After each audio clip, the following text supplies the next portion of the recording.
புனராவில் என்னை கண் பார்த்தாய் பலவிதமாம் பொல்லாமோசங்களில் தற்காத்தாய். ஈன சாத்தான் எனையே இடர்குள்ளகப்படுத்தி ஊனம் எனக்கு செய்யா உருக்கமுடன் புரந்தாய். இன்றை தீனம் முன்னருள் இகுவாய் இயேசுநாதையா. கையிட்டு கொள்ளும் எந்தன் வேலை யாவிலும் முந்தன் கடை கண்ணோக்கி அவற்றின் மேலே ஐயா நின் ஆசீர்வாதம் அருளி என் மனோவாக்கு மெய்யால் நின் மகிமையே விளங்கும்படி ஒழுக. இன்றை தீனம் முன்னருள் இகுவாய் இயேசுநாதையா இயேசுநாதையா. பேசுமடியார் கேட்கிறோம். இயேசு கிறிஸ்துவின் பரிசுத்த நாமத்திலே பிதாவே, ஆமென். ஆண்டவராகிய இயேசு கிறிஸ்துவ நாமத்திலே நான் உங்கள் அனைவரையும் வாழ்த்துகிறேன். கொரிந்தியர்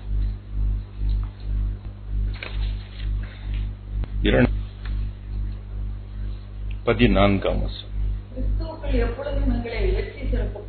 நல்ல கவனிங்க.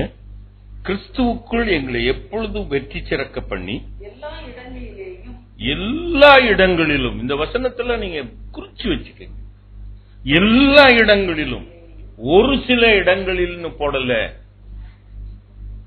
ஒரு சில ஏரியால தான் அவருடைய ஆசீர்வாதம் இல்ல, ஒரு சில காரியங்களில் தான் நமக்கு வெற்றி என்று இல்ல, எல்லாவற்றிலும் வெற்றி, எல்லாவற்றிலும் வெற்றி, எல்லா இடங்களிலும் வெற்றி.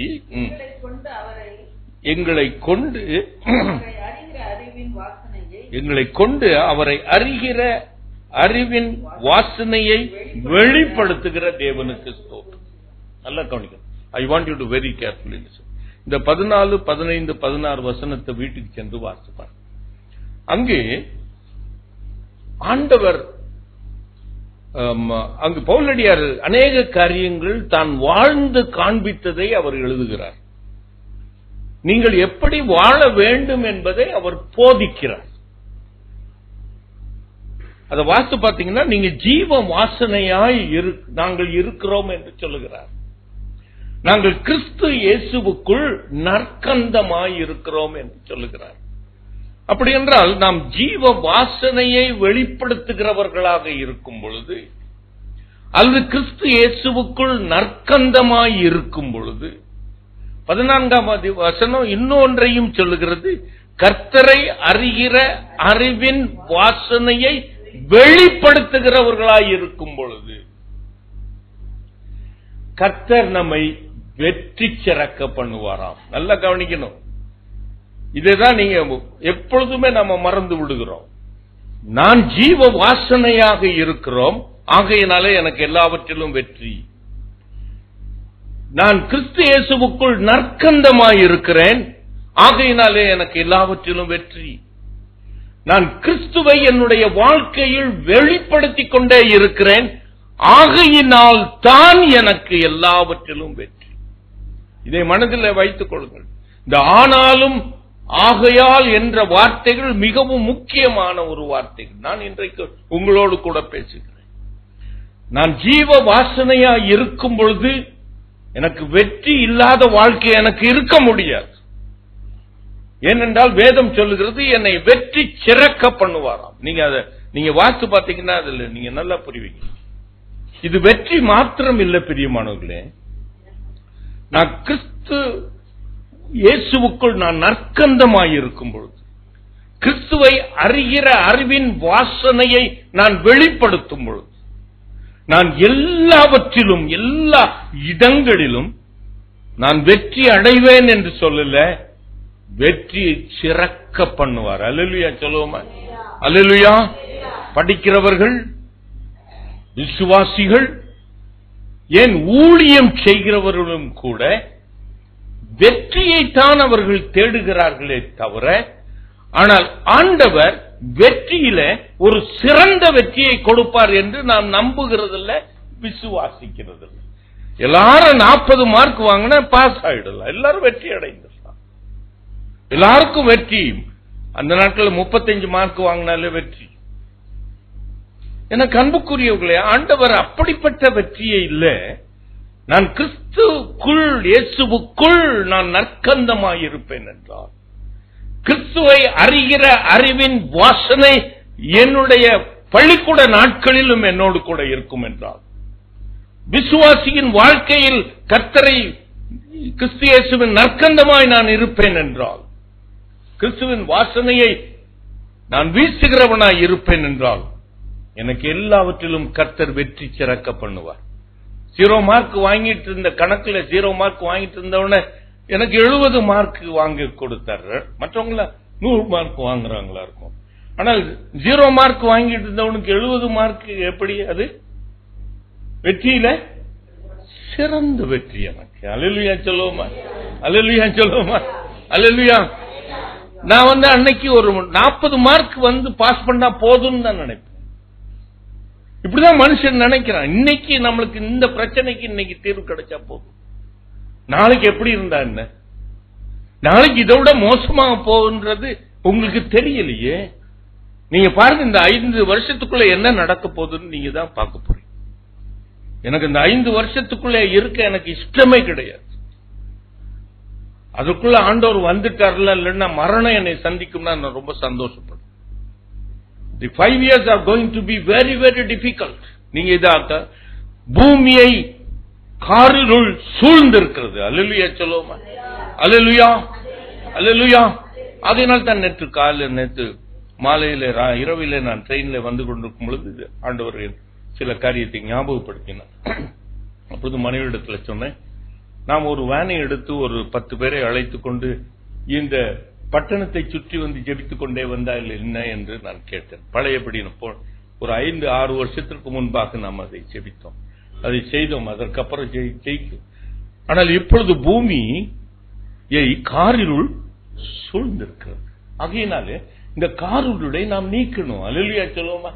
என் மனைவியிடத்துல அந்த சின்ன தாட்டை நான் சொன்னேன். ஒரு நாள் அதை நாம் எல்லாரும் ஒரு வேன் எடுத்துட்டு நம்ம இவங்க சிஸ்டர் சொல்றாங்க கிராம ஊழியத்துக்கு போனாங்க. அவங்களுக்கு பெரிய அல்வா சாப்பிட்ட மாதிரி இருக்கும். இங்க உங்க மூஞ்சியே பார்த்து சொல்லி சொல்லி என்ன பிரயோஜனம்? அங்க மரத்தடியில சாப்பிட்டு இருக்கிறவங்களுக்கு போய் சுவிசேஷம் சொன்னா எப்படி இருந்துச்சு சிஸ்டர்? எனக்கு அன்புக்குரியவர்களே, பூமியை காரிருள் சூழ்ந்திருக்கு. ஆகையினாலே கர்த்தர் நம்மை கிறிஸ்து இயேசுவுக்குள், நாளைக்கு சண்டையும் இதே போல ஒரு வசனத்தை நான் பேசுவேன், இதை மனதில் வைத்துக் கொள்ளும்.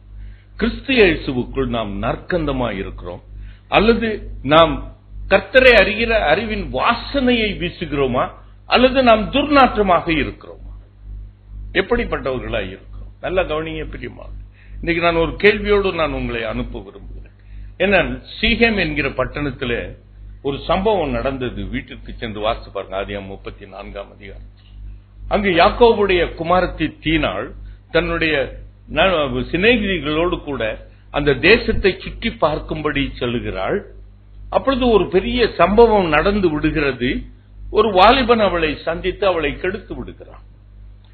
ஆகையினாலே அவளோடு கூட பிறந்த குமாரர்கள் ஒரு யூகம் அவர்கள் செய்து, ஒரு யூகம் என்ன தமிழ்ல நல்ல சரியான, அவங்க ஒரு திட்டம் பண்ணி, அந்த தந்திரத்தை பண்ணி அந்த சீகேம்ல இருக்கிற ஆண்கள் எல்லாரையும் கொன்று போட்டு விடுகிறார்கள். நல்லா கவனி. அப்பொழுது யாக்கோபு என்ன சொல்றான்றத மனதில் வைக்கணும். என்னுடைய வாசனையை நீங்கள் கெடுத்து விட்டீர்களே. லேவி இடத்திலும் சிமியோன் இடத்திலும் அவன் சொல்றான், என்ன, என்னுடைய வாசனையை நீங்கள் கெடுத்து விட்டீர்கள். என அன்புக்குரியவர்களே, இனிமேல் நான் எப்படி இந்த கானானிய ஜனங்களை நான் எப்படி சந்திப்பேன்? இந்த பெர்சியரோடு கூட நான் எப்படி சேர்ந்து வாழ்வேன்? எனக்கு அன்புக்குரியவர்களே, நீங்கள் தேவனுடைய பிள்ளைகளோடு பரிசுத்தவான்களோடு கூட நீங்கள் சேர்ந்து வாழும்படி கர்த்தர் உங்களை தெரிந்திருக்கிறார். அல்லேலூயா சொல்லுவோமா? எப்படி நான் வாழுவேன்? என்னுடைய வாசனை கெட்டு போய்விட்டது. என்னுடைய வாசனையை நீங்கள் கெடுத்து விட்டீர்களே. எனக்கு அன்புக்குரியவர்களே, கிறிஸ்து இயேசுவுக்குள் நாம் நற்கந்தமாய் இருக்க வேண்டும் என்றுதான் ஆண்டவர் விரும்புகிறார். கிறிஸ்துவை அறிகிற அறிவின் வாசனையை வீசும்படிதான். 40 மார்க் வாங்கி வெற்றி அடைய விரும்பல, அவர் என்னுடைய வெற்றியை சிறக்க பண்ணுவார். அல்லேலூயா சொல்லுவோமா? என்னுடைய வாழ்க்கையில ஒரு சிறந்த வெற்றியை கர்த்தர் எனக்கு வைத்திருக்கிறார். Don't be satisfied just a pass. வாழ்க்கையில ஒரு சின்ன சின்ன ஆசீர்வாதம், கமர்கட்டு மட்டும் வாங்காதீங்க. உங்களுக்கு பெரிய சாக்லேட் பார் வச்சிருக்கிறாங்க. அந்த நாட்டில் தான் கமர்கட்டு இல்ல. அதனால இப்ப பெரியவங்களும் சரி சின்னவங்களும் சரி இந்த கமர்கட்டிலே தான் ஆசையா இருக்காங்க. எனக்கு அன்புக்குரியவர்களே, கர்த்தர் உங்களை வெற்றி சிறக்க பண்ணுகிறார். அல்லேலூயா. வேதத்தில் அநேகரை குறித்து எழுதப்பட்டிருக்கிறது. இது அவர்களுக்கென்று, அவர்களுடைய வாழ்க்கையின் பலனுக்கென்று எழுதப்படல. இதை மனதில் வைத்துக் கொள்ளும். வேதத்திலே காரியம் எழுதப்பட்டிருக்கிறது என்றால், தாவீதை பற்றி எழுதப்பட்டிருக்கிறது என்றால், மோசேயை குறித்து எழுதப்பட்டிருக்கிறது என்றால், அந்த மோசேக்கு அவன் பரம கானானிலே பங்கு இருப்பதற்காக எழுதப்படல. அந்த வாழ்க்கையில நாம் அறிந்து கொள்வதற்காக, அதை போல அல்லது அதில் காணப்படுகிற குறைவுகள் நம்மிடத்தில் காணப்படாமல் வாழ்ந்து கிறிஸ்து இயேசுவுக்குள் நற்கந்தமாய் இருக்க வேண்டும் என்பதற்காக எழுதப்பட்டது. ஒரு சில காரியங்களை குறித்து உங்களோடு கூட பேச விரும்புகிறேன். எண்ணாகமம் 12ஆம் அதிகாரம் 3வது வசனம்.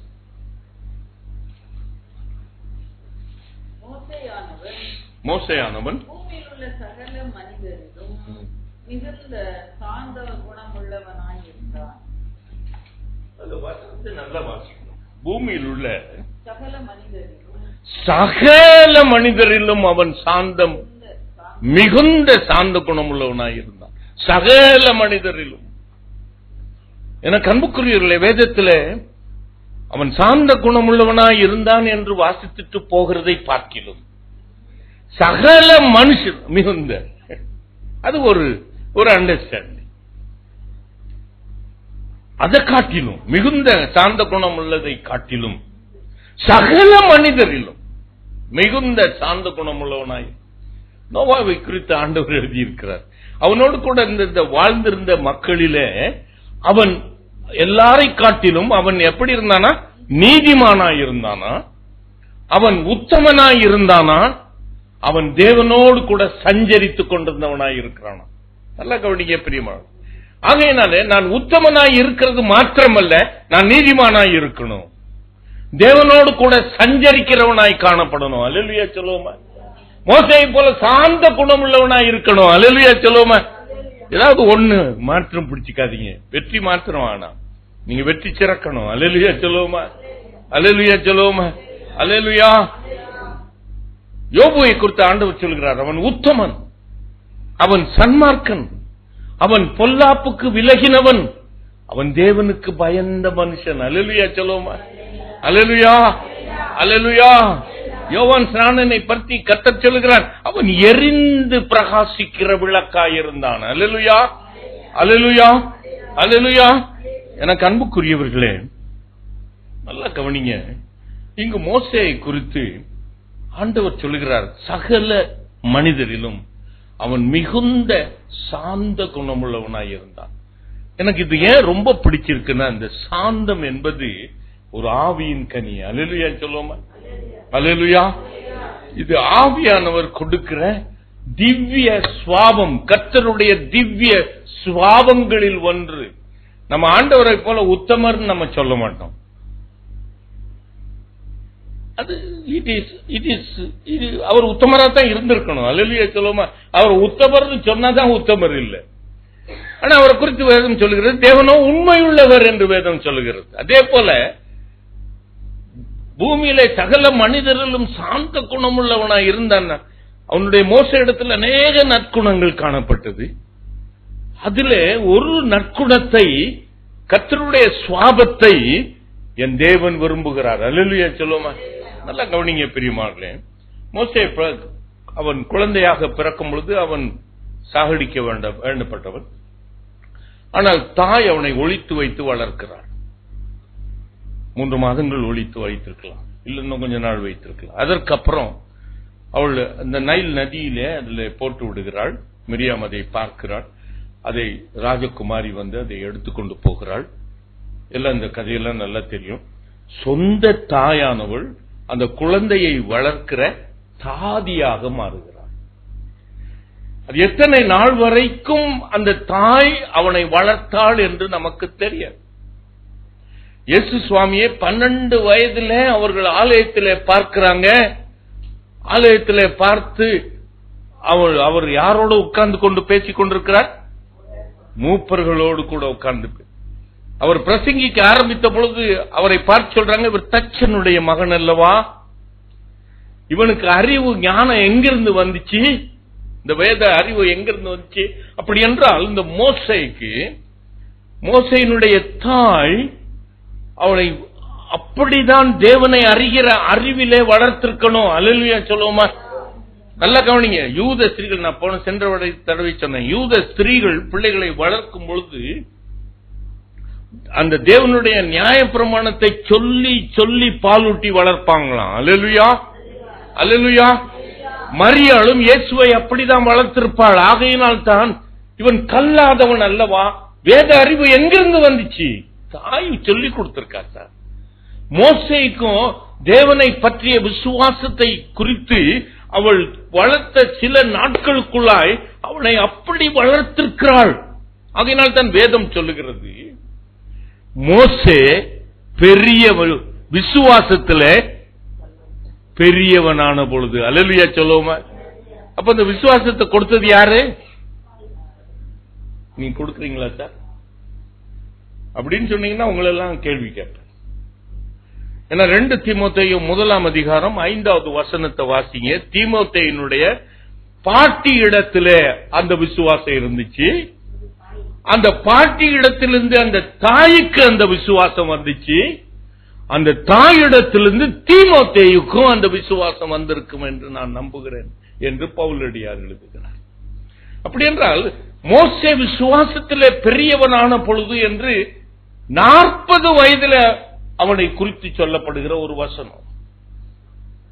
அப்படி என்றால் அந்த 40 ஆண்டுகள் அரண்மனையிலே அவன் வளர்ந்திருந்தாலும், ராஜாவாக பட்டமேற்கப்பட வேண்டியவனாய் இருந்தாலும் கூட, அவன் கர்த்தருடைய விசுவாசத்திலே பெரியவனான பொழுது என்று வேதம் சொல்லுகிறது. அப்பொழுது பார்வோனுடைய குமாரத்தியின் மகன் எனப்படுவதையும் வெறுத்து, அப்போ அந்த மோசே அந்த உலக வாழ்க்கையை விட்டு வெளியே வரான். 40 ஆண்டுகள் அவன் ஆடுகளை மேய்த்துக் கொண்டிருக்கிறான். நல்ல கவனிங்க. அப்பொழுது கர்த்தர் அவனோடு கூட பேசி இருக்கக்கூடும். ஆடுகளை மேய்த்துக் கொண்டு இருக்கும் பொழுது கர்த்தர் அவனோடு கூட பேசியிருக்கேன். ஏனென்றால் நான் இதை நினைக்கிறேன், முந்தி ஒரு நாள் கூட சொல்லி இருக்கிறேன். மோசே தான் இந்த 5 ஆகமங்களையும் எழுதினவனா. அப்போ மோசே இந்த 5 ஆதியாகமம், யாத்திராகமம், லேவியராகமம், எண்ணாகமம், உபாகமம், இந்த 5 ஆகமங்களையும் எழுதினவர் யார்? மோசே தன்னுடைய நாட்களுக்கு முந்தின காரியங்களை எப்படி அறிந்திருக்க முடியும்? தாய் சொல்லியிருக்கலாம். இல்ல, கர்த்தர் அவனோடு கூட இந்த 40 ஆண்டுகளும் வனாந்தரத்தில் கர்த்தர் அவனோடு கூட பேசி இருக்க முடியும். ஏனென்றால் இந்த ஆகமத்தை எழுத கர்த்தர் அவன் தீர்மானித்திருந்த பொழுது அதை எழுத உள்ள இந்த மனுஷனிடத்துல கர்த்தர் அவனோடு கூட பேசி இருக்கக்கூடும். அல்லேலூயா சொல்லுவோமா. அல்லேலூயா அல்லேலூயா. அப்படிப்பட்ட ஒரு மனுஷன் இஸ்ரவேல் ஜனங்களை வழி நடத்திட்டு வரான். அப்பொழுது நீங்க அந்த இதை வாசிங்க, 12ஆம் அதிகாரத்தை நீங்க வாசித்து பார்த்தீங்கன்னா, அங்கு மிரியாமும் ஆரோனும் சேர்ந்து அவனை என்ன பண்றாங்க? தள்ளுமுள்ளு பண்றாங்க. இல்ல, இப்போ இந்த இருக்கிற இந்த நியூஸ்ல தமிழ் நியூஸ்ல பாத்தீங்கன்னா போலீஸுக்கும் அந்த பாட்டுக்கும் தள்ளுமுள்ளு அப்படிமா. அங்க ஒரு சண்டை. பாருங்க, எதை வச்சுட்டு சண்டை போடுறா? அவன் மனைவியை வச்சுக்கிட்டு. அவன் அந்த எத்ரோனுடைய குமாரத்தியை சிப்போரால கல்யாணம் பண்ணது நிமித்தம் அப்படின்னு போட்டிருக்கு. அதை வச்சுட்டு அவ கூட சண்டை போடுறாங்க. நீ ரொம்ப மிஞ்சி மிஞ்சி போற, நீ உன்னை எப்பவுமே பெரியவனாவே காட்டிட்டு இருக்க இல்ல. நானும் தீர்க்கதரிசி தான், ஆரோனும் பிரதான ஆசாரியன் தான், கர்த்தர் எங்களோடு கூட பேசுவார் தான். ஓ மட்டுமா பேசுவார், என்கிட்டையும் தான் பேசுவாரு. இப்படி அவங்களுக்குள்ள சண்டை. அப்போ மோசேக்கு கோபம் வந்துச்சா? இப்பதான் கேட்கணும். இப்பதான் நான் உங்களுக்கு ஒரு புத்தி புகட்ட விரும்புகிறேன். கணவன் உங்களை திட்டுறான், கண்டபடி பேசுறான். மோசேயை குறித்து மிரியாமும் ஆரோனும் கண்டபடி பேசுறாங்க. யாருக்கு கோபம் வந்திருக்கணும்? மோசே கோபம் வந்துச்சா? யாருக்கு கோபம் வந்துச்சு? அவரை ஒரு உப்புக்கு சப்பானின்னு நினைக்காதீங்க. மோசேக்கு கோபம் வரல, என் தெய்வத்துக்கு கோபம் வந்துச்சு. என் பிள்ளைய இந்த பொம்பளை திட்டுறாளே, இதை மனதில் வைத்துக் கொள்ளுங்கள் பிரியமா. அந்த இடத்துல அவன் சாந்த குணமாய் இருக்கிறான். அல்லேலூயா சொல்லுமா, அல்லேலூயா, அல்லேலூயா. இந்த இந்த இந்த இந்த ஆவிக்குரிய அந்த கனியில நம்மிடத்துல காணப்படணும். அவன் திட்டான் அப்படின்னா நம்மளும் திட்டா ஒன்னும் பிரயோஜனம் இல்லை. ஒண்ணுக்கு ஒண்ணு சரியா போயிடுச்சு, நீங்களே சார்ட் அவுட் பண்ணிக்கங்க. நான் ஏன் வரணும்? ஆண்டவர் சும்மா உட்கார்ந்துருவார். நான் யாரையும் குறித்து நான் பேசல, வாழ்க்கையில நம்முடைய வாழ்க்கையில நடக்கிற காரியங்களை குறித்து சொல்றேன். வேலை பார்க்கிற இடத்துல நம்மளை கண்டபடி திட்டுவானா இருக்கும், நான் வாங்கியிருக்கேன். கண்டபடி பேசுவாங்களா இருக்கும். ஆனால் அவனுக்கு தான் கோபம் வந்திருக்கணும். ஆனா அவனுக்கு கோபம் வரலையே, ஆண்டவருக்கு தானே கோபம் வந்துச்சு. என் ஆண்டவராய் இயேசு கிறிஸ்து இந்த உலகத்தில் வாழும்பொழுது அவருடைய சொந்த சகோதரர்களே அவரிடத்துல மதிமயங்கினவன்னு சொன்னாங்களே, ஆண்டவர் கோபம் வந்துச்சான்? நல்லா கவனிங்க. சவுல் என்கிற ஒரு மனுஷனை ஆண்டவர் சாமுவேல் அவனை ராஜாவாக அபிஷேகம் பண்ணுகிறான். அவன் ராஜாவாக அபிஷேகம் பண்ணப்பட்டு வந்த பொழுது அந்த இஸ்ரவேல் ஜனங்கள் எல்லாம் என்ன சொல்றாங்க? அவனை பார்த்து, வேற யார்ட்டையும் சொன்னா பரவாயில்ல, அவனே பார்த்து இவனா நீ அப்போ சவுல் என்ன செய்தான்? போறோமா?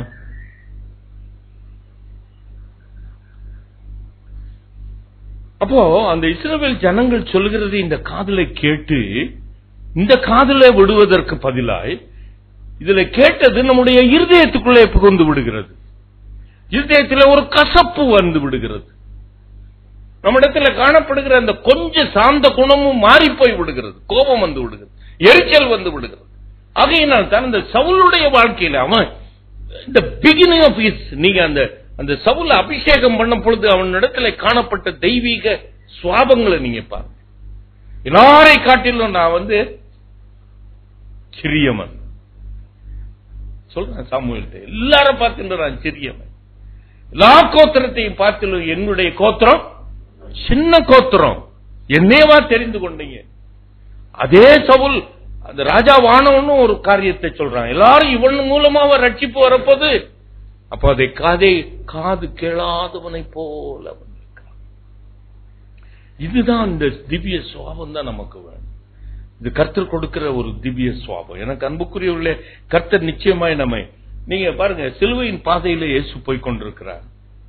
அவர் அநேக இடத்திலே அவரை நிந்திக்கிறாங்க, அடிக்கிறாங்க, அவர் மேலே புகார் பேசுறாங்க. என் ஆண்டவர் வாய் திறவாது இருக்கிறார். பிலாத்து அவரை விசாரிக்கிறான்.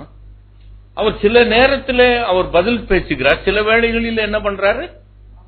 மௌனமாய் இருக்கிறார். பிலாத்து ஆச்சரியப்படுகிறார், இவர் தேவனுடைய குமாரன், இப்படி வாயை திறந்து பேசவில்லை, அமைதியாய் இருக்கிறார். எனக்கு அன்புக்குரியவர்களே, நாமும் அப்படிப்பட்ட ஒரு சாந்தத்தை நாம் பெற்றுக்கொள்ளணும். நான் கிறிஸ்துவுக்குள் நற்கந்தமாய் இருக்கணும்னா நான் எல்லா இடங்களிலும் இதை மனதில் வைத்துக் கொள்ளுங்க. there is kept an apple for you, a great blessing for you. ஒரு பெரிய சிறந்த வெற்றியை வைத்திருக்கிறார் ஆண்டவர், அதை காண்பிக்கிறார். ஆனால் அது எனக்கு எட்டாத இடத்திலே இருக்கிறது, அதை நான் பெற்றுக்கொள்ள வேண்டும் என்றால் நான் கிறிஸ்துவை அறிகிற அறிவின் வாசனையை வெளிப்படுத்துகிறவனாக இருக்கணும். அல்லேலூயா சொல்லுவோம். அதனால் தான் இயேசு தன்னை குறித்து சொல்லும் பொழுது நான் சாந்தமும் நான் மனத்தாழ்மையுமாய் இருக்கிறேன். அவர் சொன்னதை அவர் செய்து காண்பித்தார் தன்னுடைய வாழ்க்கையை. நான் சாந்தமும் மனத்தாழ்மையுமாய் இருக்கிறேன் என்று சொன்னவர் அவருடைய வாழ்க்கையில சிலுவையின் மரண பரியந்தமும் கீழ்ப்படிந்தவராகி தம்மை தாமே அவர் தாழ்த்தினார். ஆகையினால் தான் அவர் எல்லாவற்றிலும் வெற்றி சிறந்தார். அல்லேலூயா சொல்லுமா? Hallelujah, hallelujah. Don't think of only victory. எல்லாவற்றிலும் வெற்றி சிறக்கப்படணும். அல்லேலூயா சொல்லுமா? அல்லேலூயா. இரண்டாவது என்னாகும் 14:24 வாசி.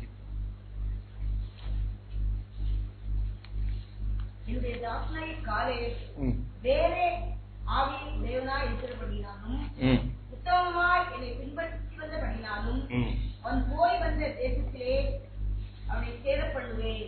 பாருங்க, நல்லா அந்த வசனத்தை நல்ல கவனிங்க. அவன் வேறே ஆவி உடையவனாய் இருக்கிறபடியினாலும் அவன் சென்று வந்த அந்த தேசத்திலே அவனை சேர பண்ணுவேன். நான் அந்த இஸ்ரவேல் ஜனங்களை பத்தி நான் பேசல, ஏன்னா அநேக இஸ்ரவேல் ஜனங்கள் கானானுக்கு போகல, நான் அவங்களை குத்தி பேசல.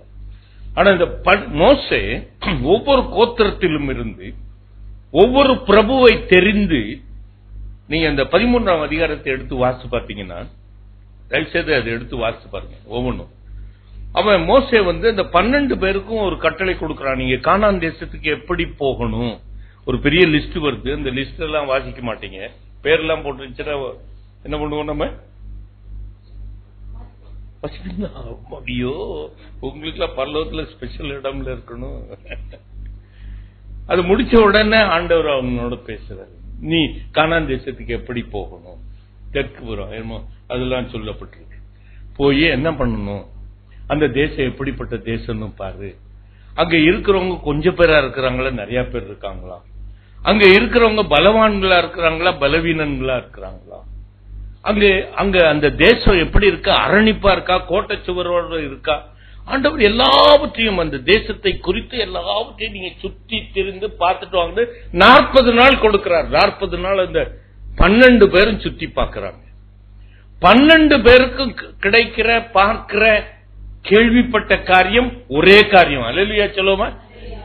2 பேரும் ஒரே மாதிரி தான் சொல்றாங்க, பாலும் தேனும் ஓடுகிற தேசம்தான். பாருங்க, இந்த பாலும் தேனும் ஓடுற தேசத்தில் உள்ள கனியை பாருங்க. 2 பேர் சுமந்துட்டு வரான் ஒரு திராட்சை கொலையை. இதை பாருங்க, பாலும் தேனும் ஓடுகிற தேசத்தில் கிடைக்கிற ஒரு நன்மை எல்லாம் சொல்றாங்க. அங்க இருக்கிறவங்க எல்லாம் நம்மளை காட்டிலும் பெரியவர்கள் தான், ராட்சதர்கள் தான். நம்மெல்லாம் வெட்டுக்கிளியை போல இருக்கிறோம். நல்லா கவனிங்க, அதுல 2 பேர் மட்டும் அவங்களும் ராட்சதத்தை போலதான் பாக்குறாங்க.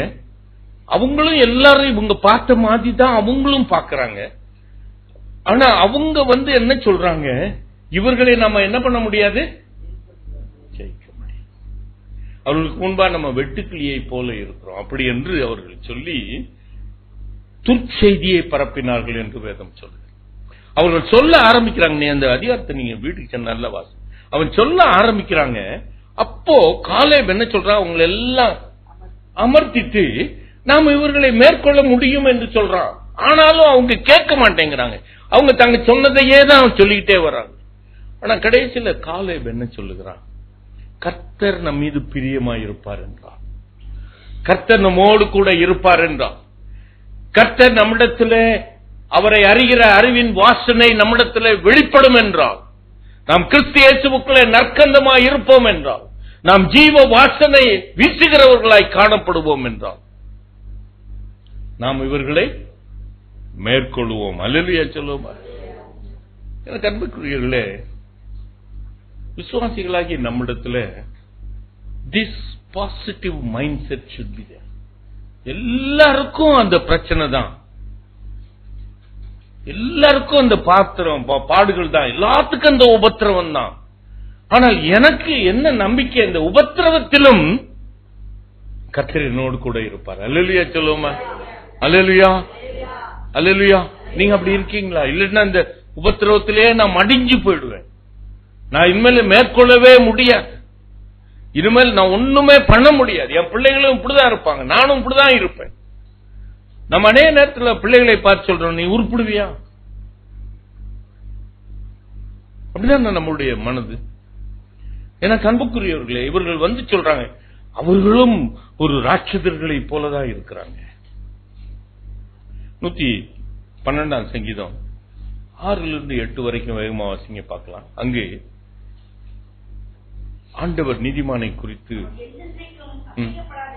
அவன் என்றென்றைக்கும் அசைக்கப்படாமல் இருப்பான், நீதிமான் நித்திய கீர்த்தி உள்ளவன், துர்க்கிரியைகளை கேட்டதினால் அவன் பயப்பட மாட்டான். நல்ல கவனிங்க பிரியமானவர்களே, அங்கு கேள்விப்பட்ட காரியங்கள், இந்த ஜனங்கள் 10 பேர் வந்து சொல்லுகிற காரியங்களை கேட்டு அந்த காலேப் என்ன பண்ணல? பயப்படல, அசைக்கப்படல.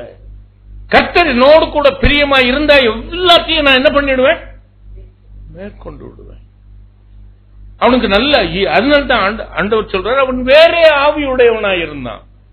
அவனை குறித்து ஆண்டவர் சொல்லுகிறார், அவன் கிறிஸ்து இயேசுவுக்குள் நற்கந்தமாய் இருக்கிறவன். அல்லேலூயா சொல்லுவோமா? அவன் ஜீவ வாசனையை வெளிப்படுத்துகிறவன். Always he is talking about a life. நம்ம வெட்டுக்கிளி இல்ல மடிஞ்சு போவோம்னு சொல்லல, நம்ம வாழ போகிறோம். அல்லேலூயா சொல்லுவோமா? அல்லேலூயா சொல்லுவோமா? நாம் வெற்றி சிறக்க போகிறோம். அல்லேலூயா. கர்த்தர் என்னோட, அதனால தான் பவுலடியார் சொல்லுகிறார், I can do all things through Christ Jesus who strengthens me. என்னை பலப்படுத்துகிற கிறிஸ்துவினாலே எல்லாவற்றையும் செய்ய எனக்கு பலன் உண்டு. அவற்று பலவீனமான மனுஷன் தான் பவுலடியார். ஒரு முள் ஏதோ அவரை குத்தி கொண்டே இருக்கிறது, தாங்க முடியல. ஒரு மனுஷன் தான். இயேசு கூட ஒரு மனுஷன் தான், ஒரு போர்ச்சேவகன். அந்த போர்ச்சேவகன் என்று சொல்லும் பொழுது, நான் இந்த ரோமாபுரிக்கு செல்லும் பொழுது அந்த வட்டிகன் சிட்டி அதுக்குள்ள போகல, வெளியே போறோம். 7 அடி அந்த சோல்ஜர்ஸ், நல்லா பயங்கரமான, அப்படிப்பட்டவன் அவருடைய முகத்துல அடிக்கிறான், காரி துப்புறாங்க, அவனை அடிக்கிறாங்க. ஏசாமிக்கு வலிச்சிருக்குமா? அதான் ஒரு நேரம் கேட்கிறார், ஏன் என்ன அடிக்கிற? எனக்கு வலிக்குது, ஏன் அடிச்சேன்? நான் உண்மைதானே பேசினேன், ஏன் என்ன அடிக்கிற? எனக்கு அன்புக்குரியவர்களே, நிச்சயமாய் கர்த்தர் இந்த நாளில எந்த துர்ச்செய்தி கேட்டாலும் நான் பயப்பட மாட்டேன், நான் அசைக்கப்படாமல் இருக்கணும். அல்லேலூயா சொல்லுவோம். ஆகையினால்தான் அவன் சொல்றான் யோசுவாவிட்ட, எனக்கு இந்த மலை நாட்டை தாங்க. அவனுக்கு 85 வயசு. எனக்கு அந்த மலை நாட்டை தாங்க, நான் மலையில ஏறி போய் அங்க அவர்களை, நான் ராட்சதர்களையும் ஏனோக்கியரை நான் என்ன பண்ணிடுறேன்? முறியடிக்கிறேன். என்னுடைய பிள்ளைகள் அதை சுதந்திரித்துக் கொள்ளும். எனக்கு அன்புக்குரியவர்களே, நீ கிறிஸ்து இயேசுவுக்குள் நற்கந்தமாய் இருப்பேன் என்றால், ஜீவ வாசனை ஆல்வேஸ் a பாசிட்டிவ் திங். எப்பொழுதுமே பாசிட்டிவா சொல்லிட்டே இருப்பீங்க. இவங்க துர்ச்செய்தியை சொல்லிட்டு இருக்காங்க. காலேபும் யோசுவாவும் பார்த்ததும் அதேதான். யோசுவா பெரிய ஒரு 8 அடி மனுஷனா இல்லையே, அவனும் இவர்களை போலதான் சாதாரண மனிதன் தான். ஆனா அங்கு பெரிய ராட்சத மக்களை பார்த்திருக்கிறான், பெரியவர்களை பார்த்திருக்கிறான். ஆனாலும் காலேப் என்ன சொல்லுகிறான்? நாம் கிறிஸ்து நம்மோடு கூட இருப்பார் என்றால், அவர் மீது அவருடைய பிரியம் என் மீது இருக்கும் என்றார். மூன்றாவதாக அநேக காரியங்களை சொல்லிக் கொண்டே போகலாம். நெகேமியா அவன் அலங்கத்தை கட்டும் பொழுது அவனுக்கு சுத்திலும் இருந்தவங்க எல்லாமே நெகட்டிவா தான் பேசிக்கிட்டே இருந்தாங்க. இதெல்லாம் நம்ம வாசிக்கிறோமே, ஏன் நம்முடைய வாழ்க்கையில இது மாற்றத்தை கொண்டு வரும்? சும்மா கதை வாசிக்கிற மாதிரி வாசிட்டு போயிடுறோமே. எனக்கு ரொம்ப மிகவும் வருத்தமான ஒரு காரியம்.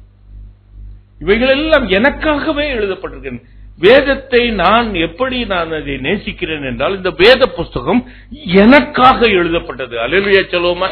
அல்லேலூயா, அல்லேலூயா, அல்லேலூயா, அல்லேலூயா. இது இன்னொருவனுக்காக எழுதப்பட்டதில்லை, எனக்காக எழுதப்பட்டது. நெகேமியாவுக்கு சுற்றிலும் அவனுக்கு ஆல் நெகட்டிவ் திங்ஸ் தான். எல்லாரும் அப்படிதான். அவனுடைய சத்ருவும் சரி, அவங்களோட கூட இருந்தவங்க. சத்ரு சொல்றான், ஒரு நரிய ஏறி போச்சுன்னா அந்த அலங்கம் கீழே விழுந்துடும் சொல்றான். எல்லா எதிரிகளும் அவனை நையாண்டி பண்ணாங்க, கேலி பண்ணாங்க. ஆனா அவன் கட்டி முடிந்ததற்கு அப்புறம் அதே எதிரிகளும் என்ன சாட்சி சொன்னாங்க? தேவன் இதை செய்தார். கரந்தட்டி ஆண்டவருக்கு நன்றி சொல்றான். அல்லேலூயா, அல்லேலூயா, அல்லேலூயா. அதே போலதான் பிரியமானவர்களே, உன்னுடைய கணவன் சாட்சி சொல்லுவோம், தேவன் இதை உன்னிடத்தில் செய்திருக்கிறார். அல்லேலூயா சொல்லுவோம். அல்லேலூயா. உன்னுடைய எதிரிகள் சொல்லுவாங்க, தேவன் உன்னோடு கூட இருக்கிறார் என்று சொல்லுவாங்க. அல்லேலூயா சொல்லுவோம். அபிமெலேக்கு சொல்றான் ஈசா கிட்ட வந்து, தேவன் உன்னோடு கூட இருக்கிறார் என்று நாங்கள் கண்டோம். ஏனென்றால் அவன் நற்கந்தமாயிருந்தான். ஒவ்வொரு அவங்களுடைய தகப்பனார் முன்னோர்கள் செய்த அத்தனை துறவுகளையும் அவங்க என்ன பண்ணாங்க? எங்களுடையது என்று எடுத்துக்கிட்டாங்க. அவங்கதான் தூர்த்து போட்டாங்க. இவன் திருப்பி அதை தூர் வாரி அந்த தண்ணீர் சுரக்க பண்ணுகிறான், அது எங்களுடையது என்று எடுத்துக்கொள்றாங்க. இப்போ வாய் பேசல, அவன் திறக்கவே இல்லை. அவன் தேவனுக்குள் நற்கந்தமாயிருந்தான். அல்லேலூயா சொல்லுவோமா? ஜீவ வாசனையா இருந்தான். ஆகையினால அவனுடைய எதிராளிகள் சொல்றாங்க, தேவன் உம்மோடு கூட இருக்கிறதை நாங்கள் கண்டோம். இதுதான் வாசம். மூன்றாவதாக லேவியராம். இது முக்கியமான ஒரு காரியத்தை நான் சொல்ல போறேன். You may be thinking it is impossible, but it is possible with every believer. அல்லேலூயா சொல்லுவோமா? லேவியராம் 13 சொல்லுங்க.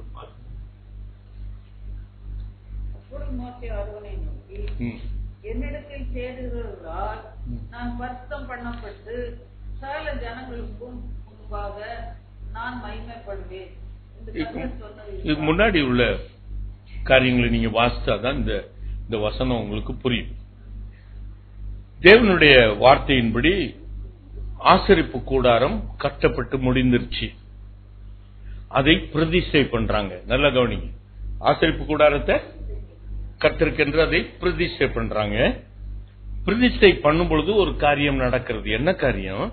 இது என்னுடைய வாசஸ்தலம் என்று ஆண்டவர் அதற்கு ஒரு அடையாளமாக, நான் வாசம் பண்ணுகிற வாசஸ்தலம் என்பதற்கு ஒரு அடையாளமாக பரலோகத்திலிருந்து ஒரு அக்கினி புறப்பட்டு வந்து அங்க பலிபீடத்துல அக்கினி பற்றி எரிகிறது. அல்லேலூயா சொல்லுவோமா? அல்லேலூயா, அல்லேலூயா. அப்புறம் ஆண்டவர் மோசே இடத்துல எல்லாம் சொல்றாரு, இந்த பலிபீடத்தின் அக்கினி என்ன பண்ணக்கூடாது? பற்றி எரிந்து கொண்டே இருக்கணும். அல்லேலூயா சொல்லுவோமா? அது ஒரு நாளும் அணையப்படக்கூடாது. இது பரலோகத்திலிருந்து வந்த அக்கினி. இது நீங்களா கிரியேட் பண்ண அக்கினி இல்லை, இது பரலோகத்தில் இருந்த அக்கினி. ஆகையினாலே கர்த்தருக்கு தூபம் விடும் பொழுதும், கர்த்தருடைய காரியத்திற்காக அவர்கள் அசைவாட்டம் எழுதும் பொழுதும், ஆரோனும் சரி அவனுடைய பிள்ளைகளும் சரி அந்த பலிபீடத்திலிருந்து அக்கினியை எடுத்துதான் அதுல தூபவர்க்கம் போட்டு என்ன பண்ணணும்? அசைவாட்டம். ஆனால் இவங்க என்ன பண்றாங்க? முடிஞ்சிருச்சு, பிரதிஷ்டை செய்து முடிஞ்சிருச்சு.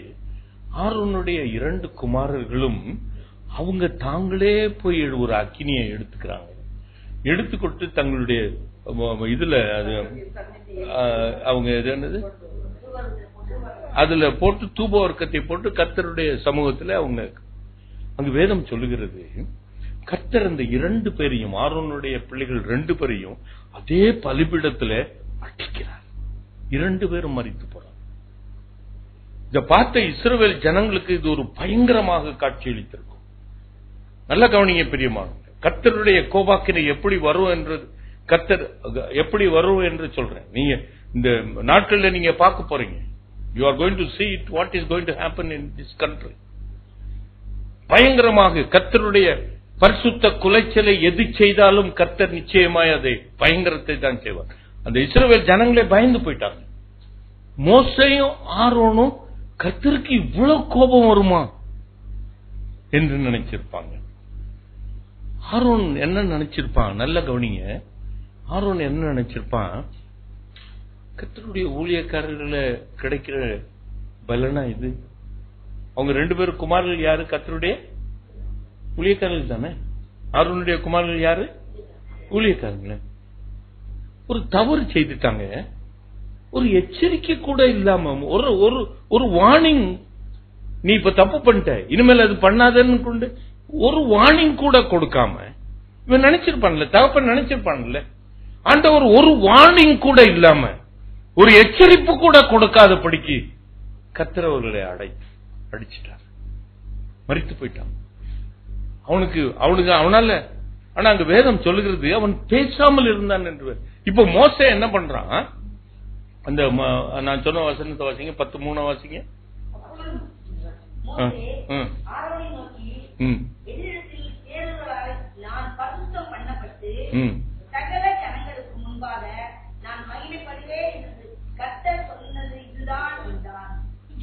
அவர் ஆண்டவர் என்ன சொல்ற? மோசே சொல்றார், தெய்வம் பரிசுத்தம் உள்ள தெய்வம். அல்லேலூயா சொல்லுவோம். என்னிடத்துல வருகிறவர்கள் என்னை பரிசுத்தம் பண்ணணும். அல்லேலூயா சொல்லுவோம். அல்லேலூயா.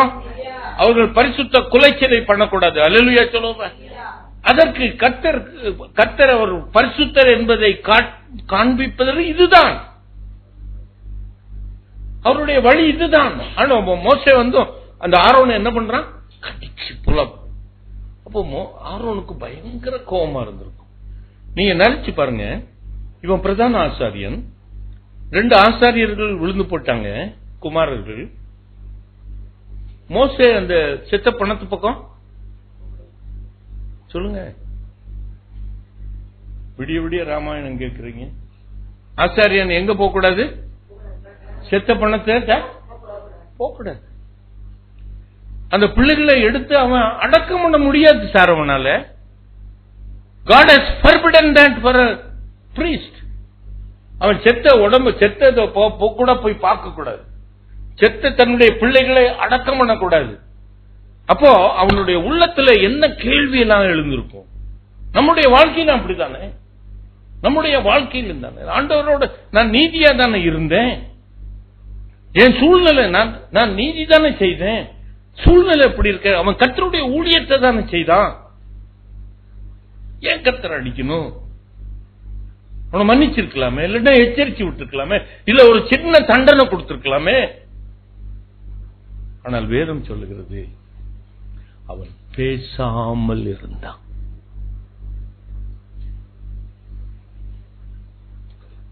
இதான் நற்கந்தம்.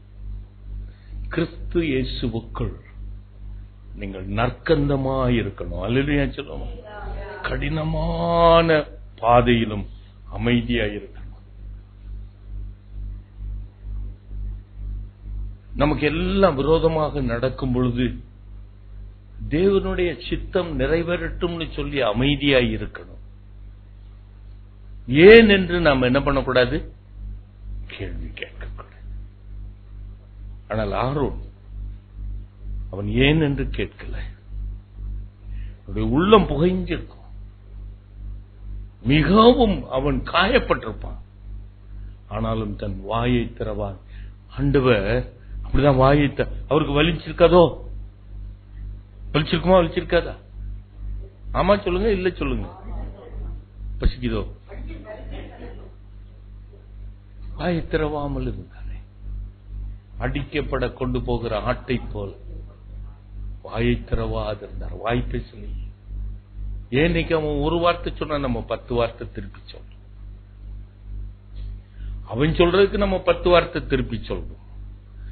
ஆண்டவர் செய்கிற காரியத்துக்கு ஆண்டவருடைய சித்தத்தை நம்முடைய வாழ்க்கையில செய்யும் பொழுது, நம்மை புடமிடும் பொழுது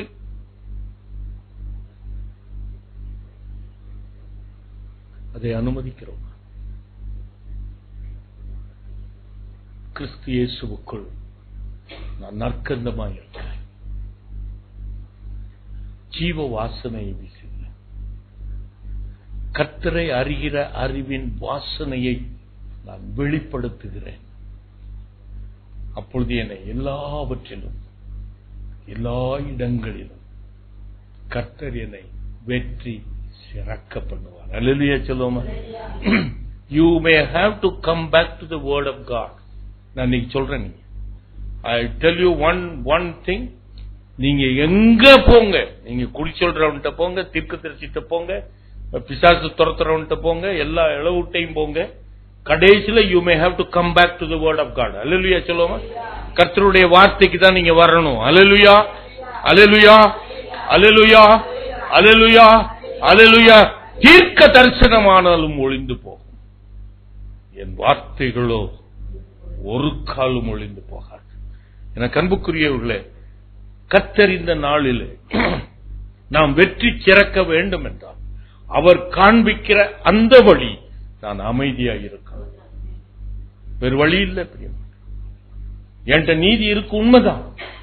என்கிட்ட நியாயம் இருக்கு, உண்மைதான். அவர் தான் என்னை தெரிந்தெடுத்திருக்கிறார். யோசுவா அந்த ஆரோனுடைய பிள்ளைகளை யார் தெரிந்தெடுத்தார்? கர்த்தர் தான். அவர் தான் தெரிந்தெடுத்தார் அவர்கள் ஆசாரியர்கள். யாத்திராகமம் 15:20. கடைசியா ஒரு சின்ன காரியத்தை சொல்லிவிட்டு முடிக்கிறேன். யாத்திராகமம் 15:20.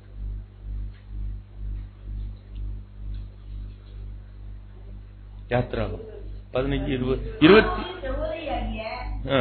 மிரியாம் என்னும் தீர்க்கதரிசியானவளும் தன் கையிலே தம்புரை எடுத்துக்கொண்டார். சகல ஸ்திரீகளும் தம்புரோடும் நடனத்தோடும் அவளுக்கு பின்னே புறப்பட்டு போனார்கள். நல்ல கவனிங்க. ஆண்டவர் இந்த சிவந்த சமுத்திரத்தை ரெண்டாய் பிளக்கிறார். மோசேக்கும் அந்த சிவந்த சமுத்திரம் ஏன் வந்துச்சுன்னு தெரியாது.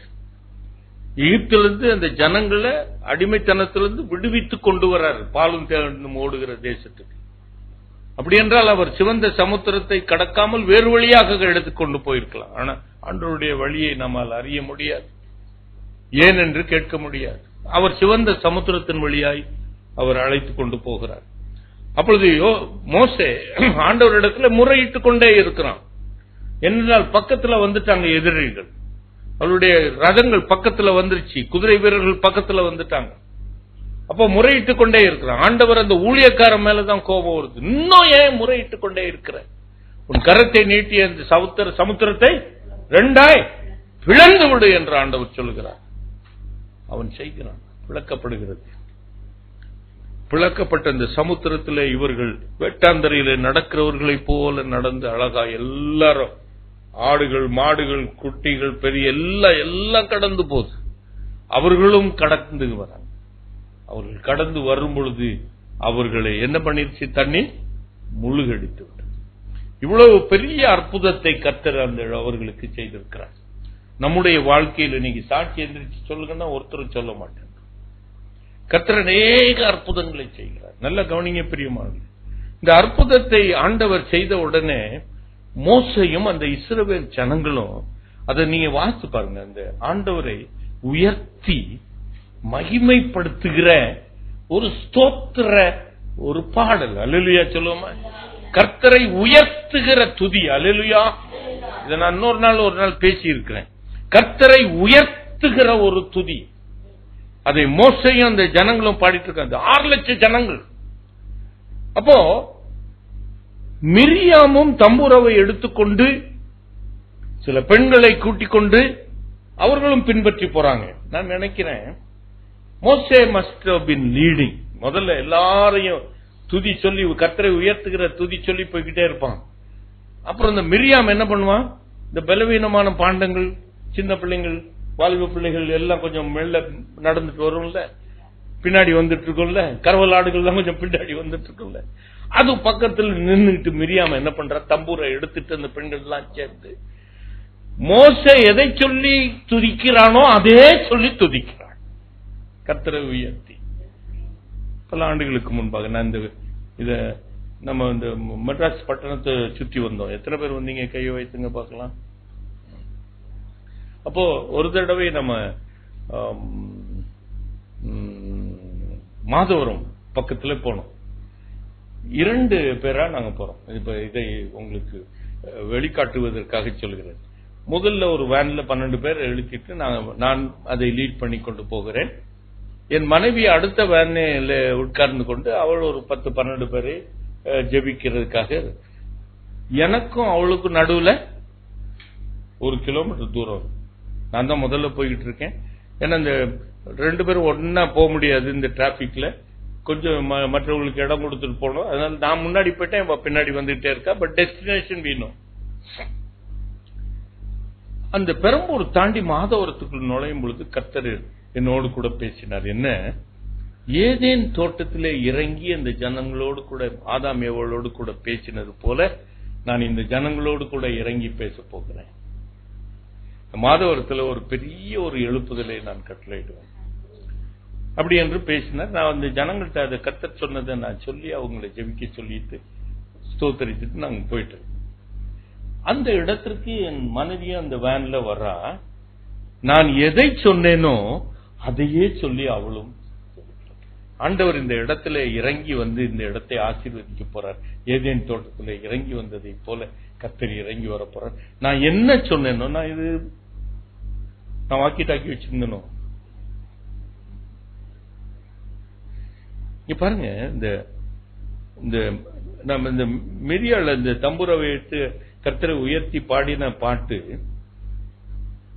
நான் இன்னைக்கு காலையில் அது தியானிக்கும் பொழுது, it might have made the younger generation. ஏன்னா இந்த மூத்த ஜெனரேஷன்லாம் எங்க போகல? மூத்த ஜெனரேஷன்லாம் என்னாச்சு? ஏன் சொல்ல மாட்டேன்றீங்க? எல்லாரும் கானானுக்கு போகல, ஒன்லி த யங்கர் ஜெனரேஷன் போனாங்க.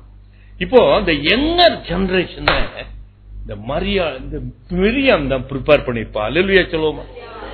கர்த்தரை உயர்த்தி பாடுகிற ஒரு பாட்டு எடுங்க. 149ஆம் சங்கீதம் 6-9.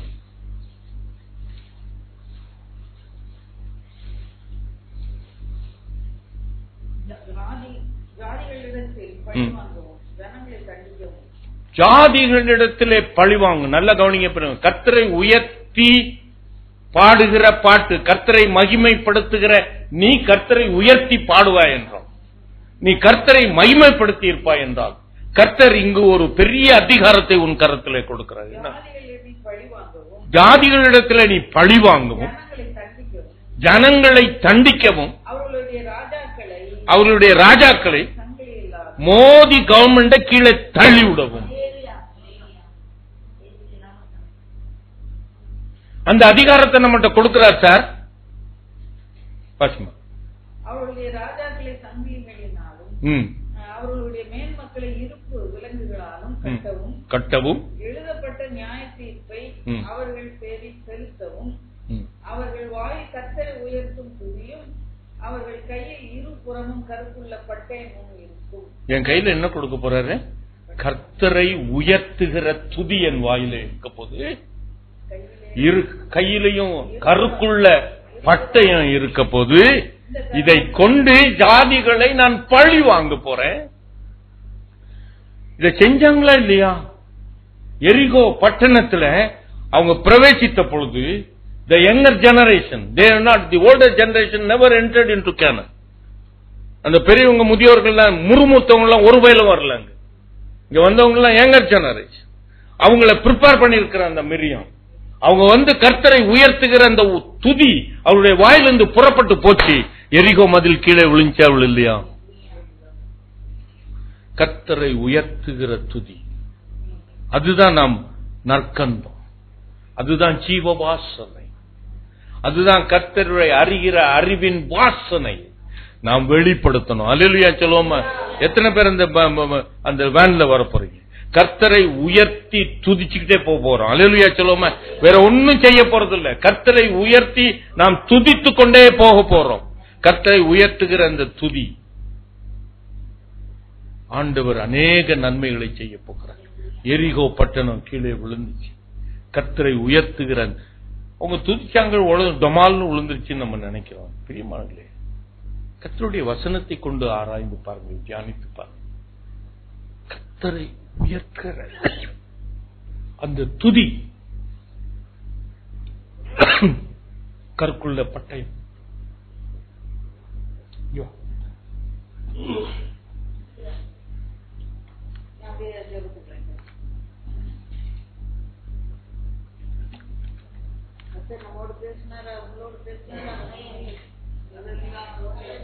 முழங்கால் படியிடுவோம்.